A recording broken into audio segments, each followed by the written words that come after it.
Welcome to a new edition of the Neon Jazz interview series with composer and producer Robert Burbidge and UK jazz legend Kevin G. Davy. They opened up about their new collaboration on a 2022 album called 11 Squares. Kevin took inspiration from the art world that pulls together his love of jazz and funk on this project. We covered this new album, COVID life, the jazz community, and the future, along with a little bit more. Enjoy. Robert, Kevin, thank you for reaching out. I love the music. I'm looking forward to talking to you about it. So thanks again, man. Thank you. My pleasure. Talk to me. I kind of want to, treat this as like a scientific Big Bang. Let's start at the beginning and let's talk about how all of this began for you two. How did you two emerge together before we kind of get into the artistic creation and things like COVID and all of that that's going on? I've been working with a singer-songwriter in LA called Winter. We wrote a load of different tunes. We reached out to Kevin because we were fans of Lamb. We wanted to work with him, and we were thrilled when, after a couple of correspondence, he agreed to meet us. So I met him in Manchester. We hit it off. We had another meeting in London. We were doing lots of different music together, and some tunes worked, some didn't. But we managed to get a core selection of beautiful tunes, which were fun to do. And Kevin, beautiful trumpet playing, worked really well with it. So the project came together. We had a lot of good people involved in it. And from LA, London, Manchester, West Yorkshire, my partner, Steve Igor-Gorovic, who's I've been working with for the last 10 years. So it just all gelled together, and it just became a great project. We've got a couple of other tunes to do with Kevin as well later on. But yeah, it was. That's basically how it came together with everything. Beautiful. So, Kevin, from your perspective, talk to me a little bit about. I mean, I've read and seen that this has been a transformative process. What was so special about this project for you? Well, there was a certain serendipity about it. Just by meeting online, they reached out to me, and then I heard the music.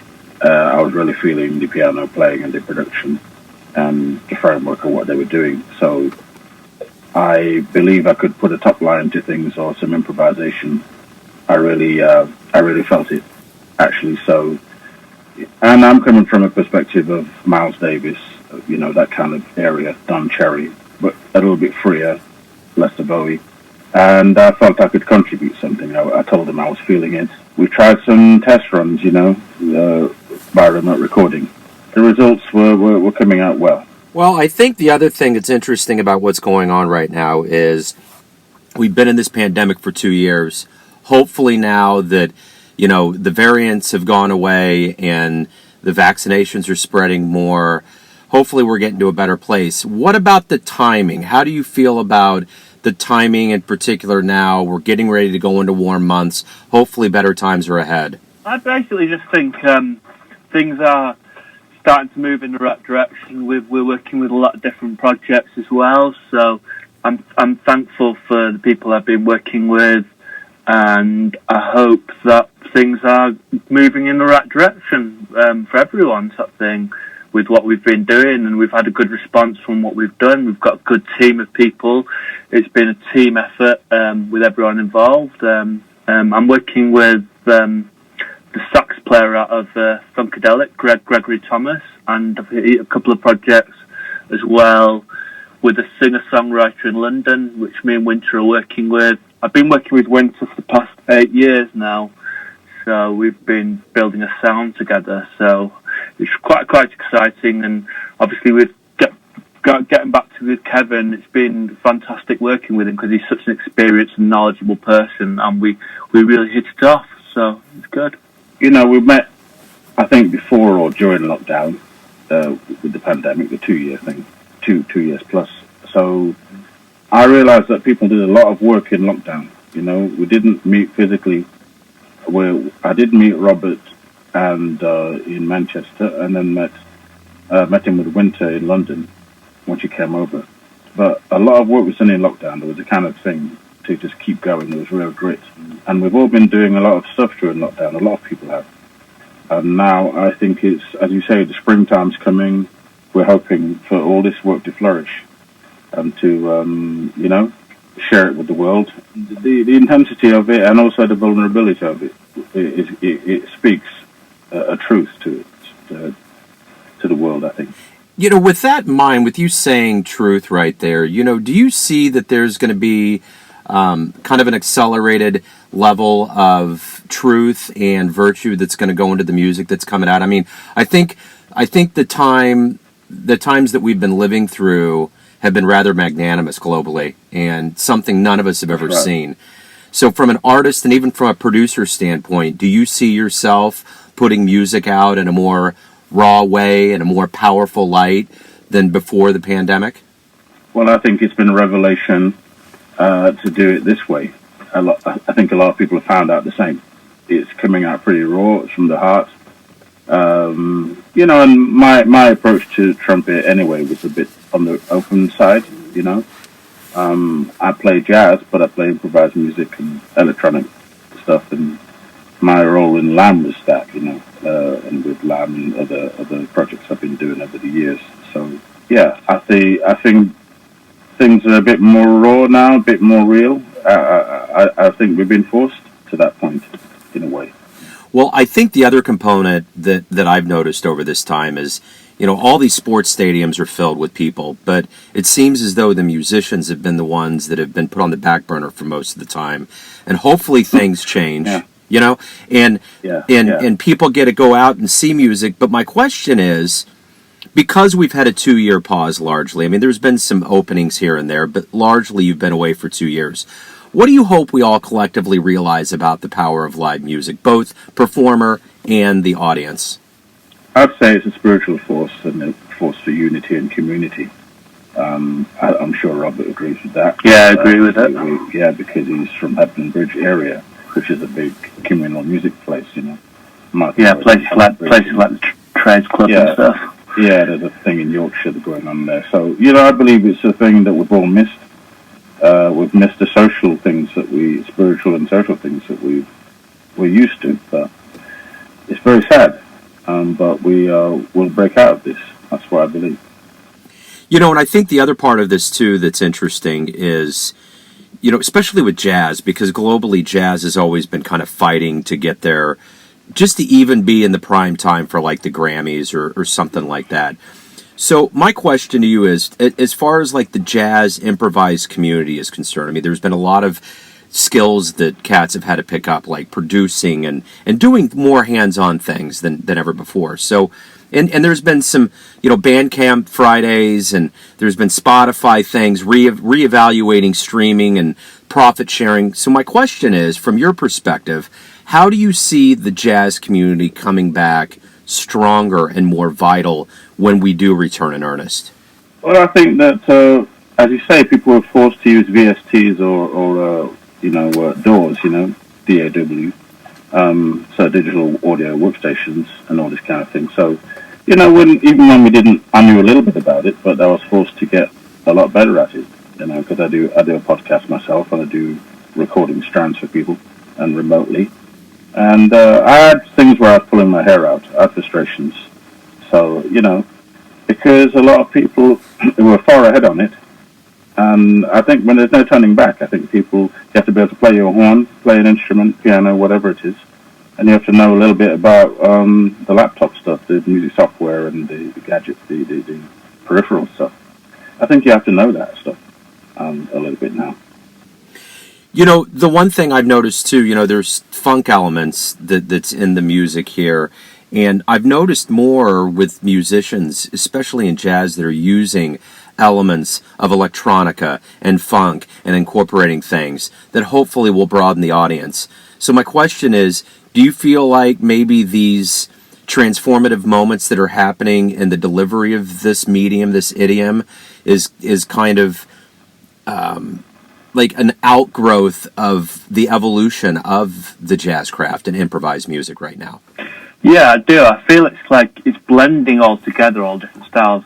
I mean, what I do as a producer, I try and get the more organic live feel in the tracks, because a lot of producers will keep with the electronic sort of vibe. I'm always wanting to have like live strings or guitars or bass or bringing the trumpet or the saxophone microphone in, or just giving it a more sort of live feel.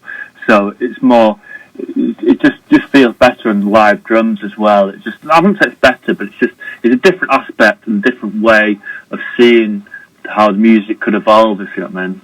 Yeah.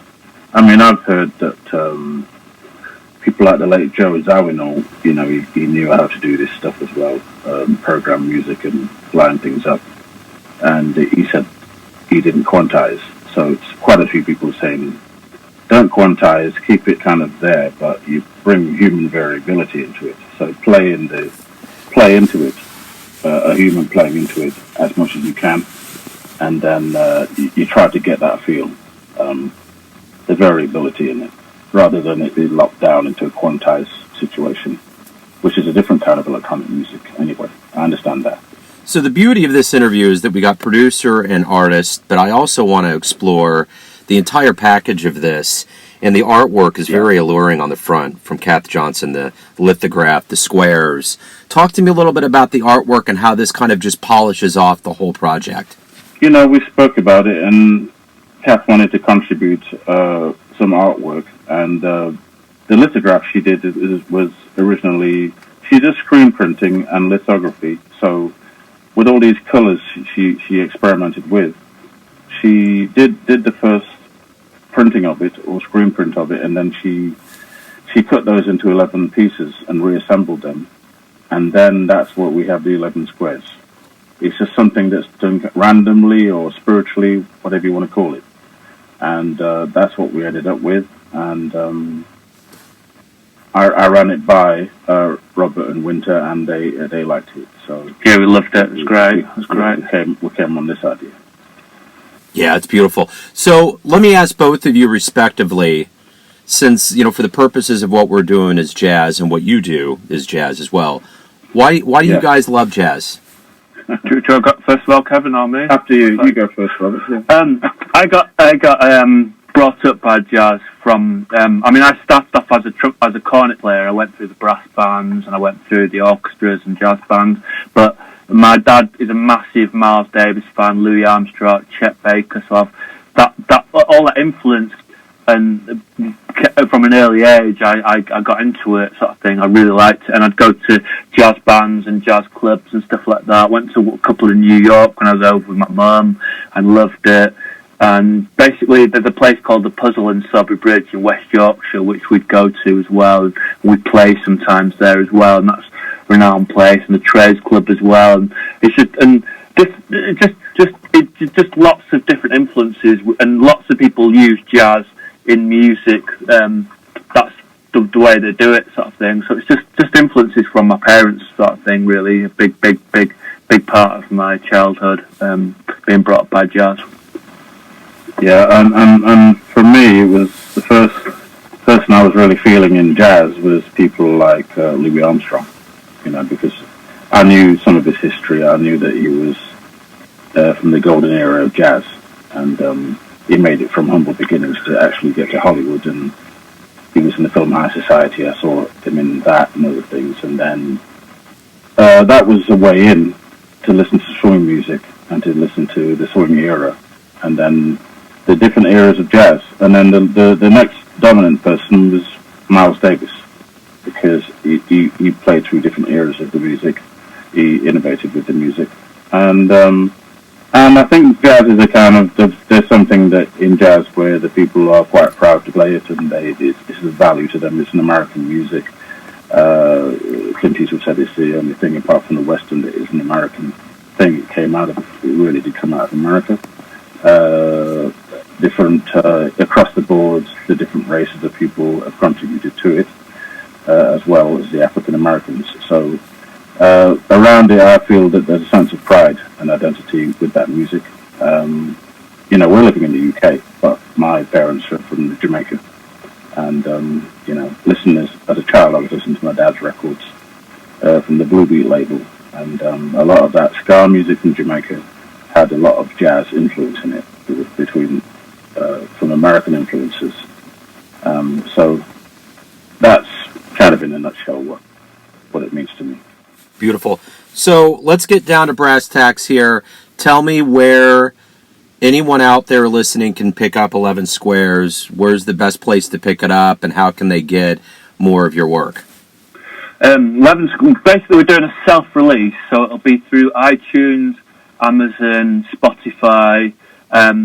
We did talk about vinyl, but there's a 1 year waiting list with vinyl. So a lot of people are starting to do cassettes now as well. So that's another avenue we could go down, I guess. But for the time being, it's a self-release, and it'll just be through iTunes and Spotify. Yeah, an independent release. Beautiful. And that's another thing that's happened during lockdown is DIY music, which is I'm in favour of anyway, because we would be. Coming from the jazz scene and independent scene, which I've played on. I play with big name people, but I've played on the independent scene. So it's all good. Yeah. Another silver lining outgrowth of everything we've gone through. Gentlemen, Robert, That's right. Kevin, thank you so much again for reaching out, for taking some time out today. I really appreciate it. Good luck with the album and with this Thanks, Joe. crazy life we're Thank living you. That through. means a lot. Absolutely. Thank you very much, Thanks, Joe. Thank you. Thank you, Joe. Thanks for listening and tuning in to another Neon Jazz interview, where we give you a bit of insight into the finest cats in the UK, America, Kansas City, and spots all over the globe, giving fans all that jazz. Thanks to Robert and Kevin for their class, cool, and time. If you want to hear more interviews, go to Famous Interviews with Joe Domino in the iTunes Store. Visit neonjazz at youtube.com, and for everything Neon Jazz all the time, go to the neonjazz.blogspot.com. Until next time, enjoy the jazz, my friends.